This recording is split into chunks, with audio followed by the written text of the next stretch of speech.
Hello बच्चों, कैसे हो। चलो आज नया चैप्टर हम शुरू करने वाले हैं, electromagnetic induction. Right, electromagnetic induction में सबसे पहले जो पढ़ने वाले अपन लोग क्या करने वाले हैं, म्याओ म्याओ, है ना। अबे पढ़ लेना है, ठीक है। तो सबसे पहले चलो शुरू करते हैं मजाक को छोड़ के। इस चैप्टर में सबसे पहली बात आएगी मैग्नेटिक फ्लक्स के बारे में हमें जानना है। तो मैग्नेटिक फ्लक्स क्या होता है आप लोगों ने पढ़ ही रखा होगा। हमने मैग्नेटिक फ्लक्स जो लिखा था, phi of B equals to B A cos theta लिखा था, याद करो। मतलब कि मैग्नेटिक फील्ड में अगर मैं किसी सरफेस को प्लेस करता हूं, नंबर ऑफ फील्ड लाइंस कितना उस एरिया को क्रॉस कर रहा है नॉर्मली। अरे number of magnetic field lines उस एरिया को क्रॉस कर रहा है नॉर्मली। नहीं आया ना समझ। अभी देखो, सपोज करो ये मैग्नेटिक फील्ड लाइंस है, यूनिफॉर्म मैग्नेटिक फील्ड लाइंस है। इसमें एक सरफेस है हमारे पास, इस सरफेस से वो कितना line of magnetic force cross कर रहा है। ठीक है, नॉर्मली जितना number of field lines cross करेगा उसी को हम क्या बोलेंगे, मैग्नेटिक फ्लक्स। ठीक है, तो सबसे पहले मैग्नेटिक फ्लक्स की बात करेंगे।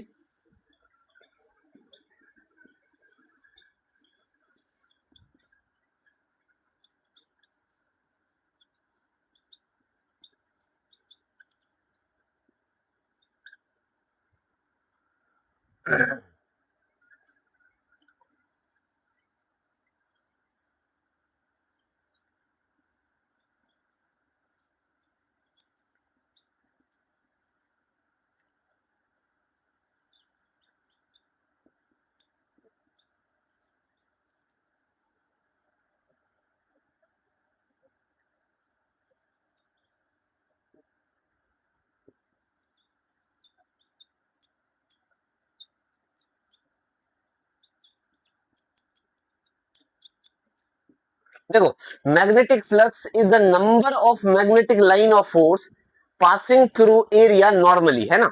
तो मैग्नेटिक फ्लक्स फॉर्मूला क्या आ गया, phi of B equals to B A cos theta, या बी डॉट ए लिख सकते हैं, कोई दिक्कत नहीं है। पहली बात समझ में आ गया, पक्का पक्का आ गया बच्चों। अब यहां पे ना फैराडे साहब आए और फैराडे साहब ने कुछ रूल दिया। पहला रूल है फैराडे साहब का, हमें ये जानना है फर्स्ट लॉ ऑफ फैराडे। उन्होंने क्या बोला, सुन लो जरा अच्छे से समझना। whenever magnetic flux linked with a closed circuit whenever magnetic flux linked with a closed circuit changes, an induced emf is produced in it, है ना, समझ में आया। whenever magnetic flux linked with a closed circuit and induced emf is produced in it which lasts so long as flux is taking place. इसका क्या मतलब है जरा मैं समझाने की कोशिश करता हूं।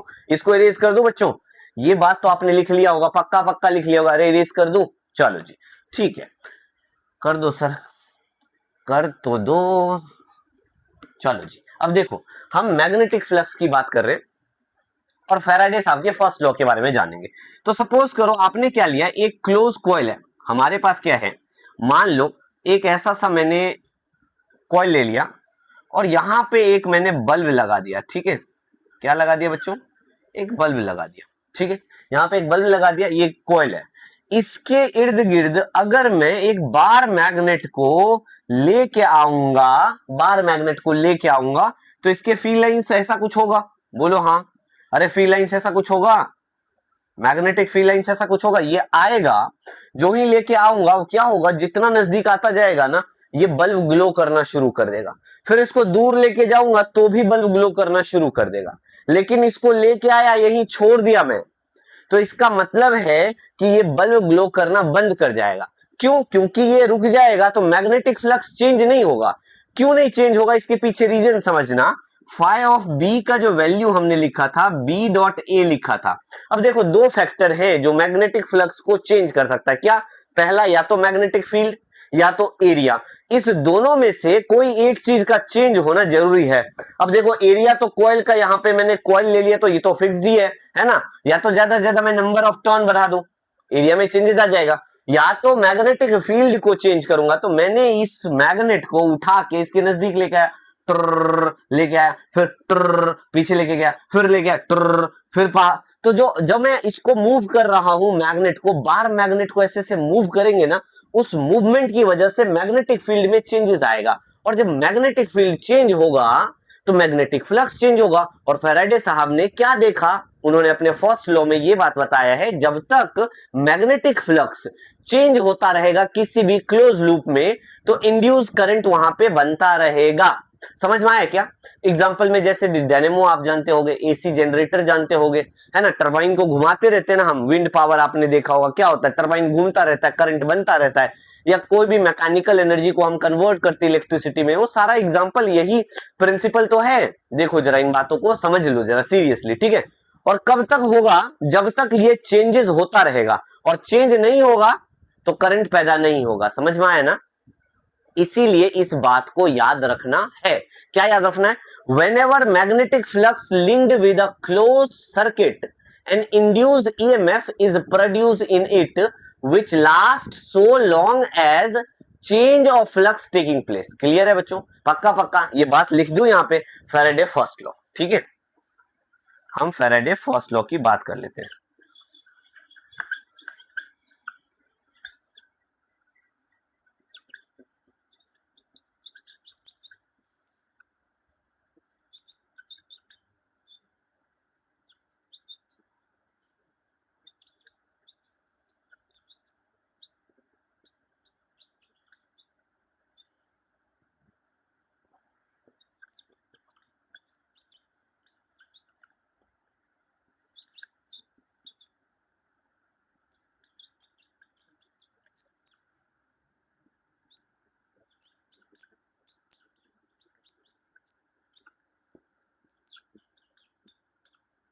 एक मिनट, बस मार्कर मेरा खत्म हो गया, एक मिनट देना जरा। चलो देखो, तो क्या लिखा मैंने, whenever magnetic flux of a close loop changes an induced EMF is produced in it which last only so long as change in flux is taking place। Clear है बच्चों? ये बहुत इंपॉर्टेंट है। कब तक होगा? Which last only so long as change in flux is taking place. ये तब तक होगा जब तक चेंज होता रहेगा। चेंज होना बंद होगा, इंड्यूस करंट बनना बंद हो जाएगा। समझ में आया ना? इस बात को लिख लो। क्लियर है? अब फैराडे साहब का सेकेंड लॉ है कि जो हमने यहां इंड्यूस करंट बनाया है, उन्होंने एक मैथमेटिकल रिलेशन दिया इसको। क्या क्या दिया मैथमेटिकल रिलेशन?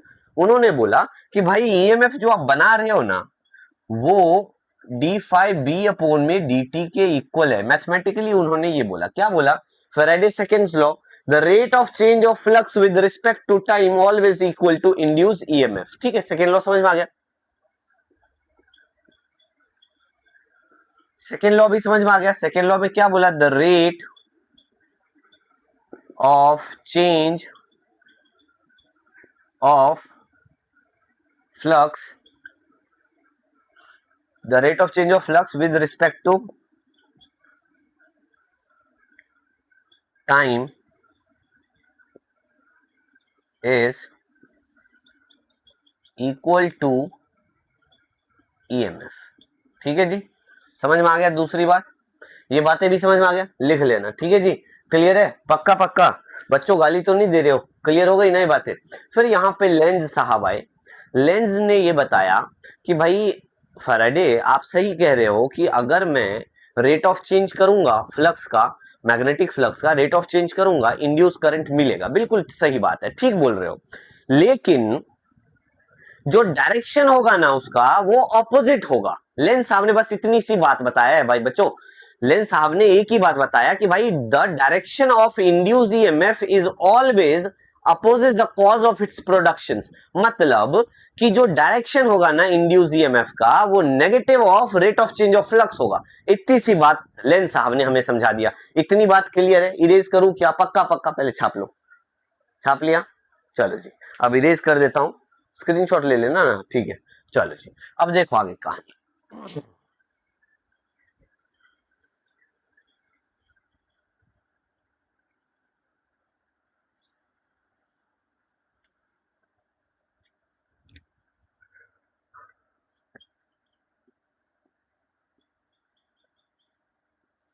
लेंस साहब ने बोला जो ईएमएफ आप बना रहे हो ना, वो always the rate of change of flux, rate of change of the time rate of change of flux के ऑलवेज ऑपोजिट होगा, ठीक है, opposite the cause of its production. तो क्या बताए, this law state that the induced EMF is always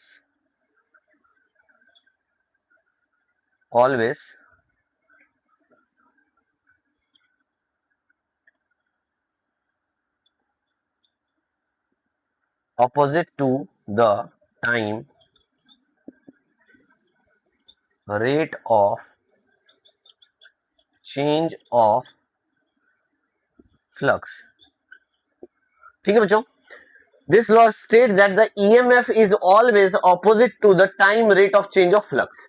opposite होता है एक दूसरे, ठीक है, क्लियर हो गया। लेंस साहब ने यही बात बोला था, हमने लेंस लॉ भी जान लिया। अब यहाँ पे कुछ रूल एंड रेगुलेशंस भी हैं, उसके बारे में हम जानेंगे, बट एक दो क्वेश्चन कर लेते हैं। तो एनसीईआरटी का एक क्वेश्चन है 6.1, वो क्वेश्चन कहता है कि भाई आप इंड्यूस करंट को मेजर करने के लिए कोई डिवाइस यूज करोगे।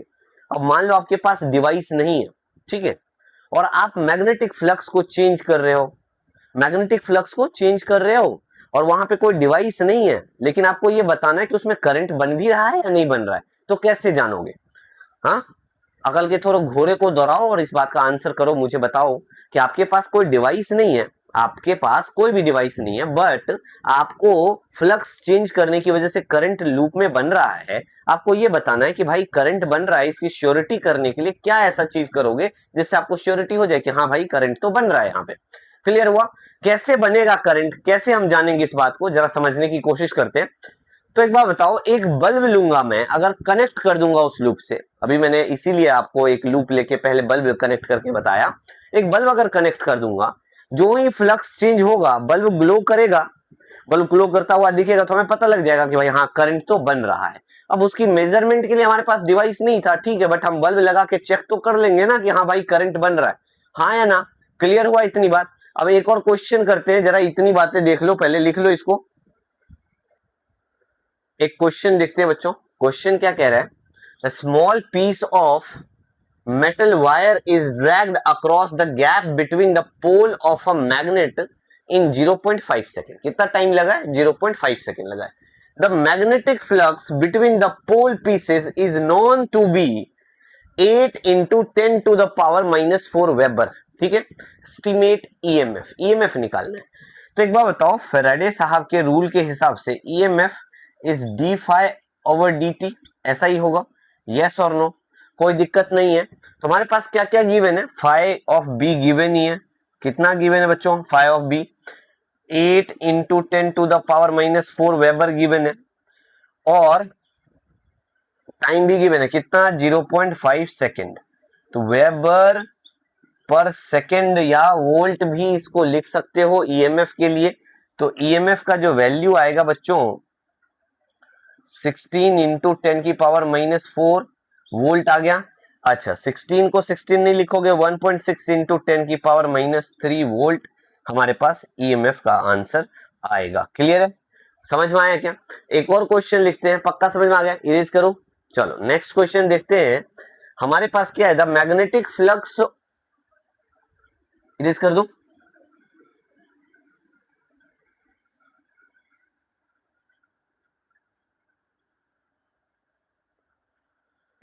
क्वेश्चन नंबर 3 हो जाएगा, एक ऑलरेडी मैंने आप लोगों को बताया है ना, एनसीईआरटी का 6.1। उसके बाद देखो क्वेश्चन कह रहा है, the magnetic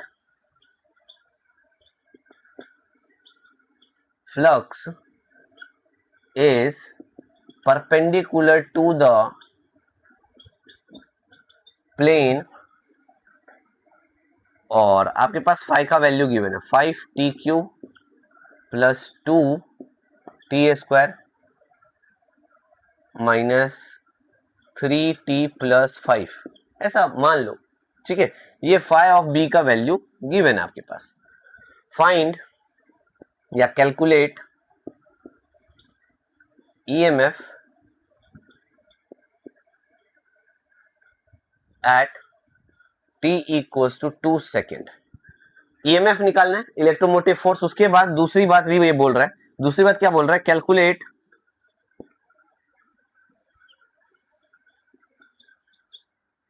calculate induced current if resistance is 5 Om.